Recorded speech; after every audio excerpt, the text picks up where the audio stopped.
আপু নারায়ণগঞ্জ থেকে আসছে। কোথা থেকে আসছে আপু? নারায়ণগঞ্জ থেকে। নারায়ণগঞ্জ থেকে আপু আসছে এই ফিকেলসগুলো রিমুভ করার জন্য। অনেকে ব্রাউন তিল বলেন, আর এটা কিন্তু একদিন আসলেই হবে। এটা স্কিনের কোনো সমস্যা হবে না। যদি আপনাদের স্কিনের রগের মধ্যে তিল থাকে তাহলে সেইরকম একটু ব্লাড আসবে, তাছাড়া এটা কোনো সমস্যা হবে না। একদম 100% গ্যারান্টি দিয়ে আমরা কাজ করে থাকি। লোকেশন ঢাকা উত্তরা, উত্তরখান, সিলেটেও আমাদের পার্লার আছে। যারা হচ্ছে সার্ভিস নেবেন অবশ্যই যোগাযোগ করতে পারেন। আর সবার স্কিন টোন কিন্তু এক হয় না। দেখেন আপু কিন্তু কিছু কিছু মেস্তা আছে, কি তিলগুলো হচ্ছে আমরা উঠিয়ে দিতে পারবো, শুধু মেস্তাগুলো কিন্তু উঠিয়ে দেওয়া যাবে না।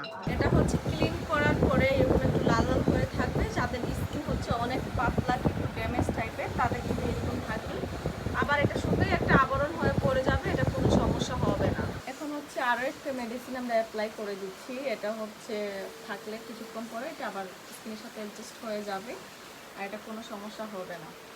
একদম নর্মাল স্কিন হয়ে যাবে 5 থেকে 6 দিন পরে।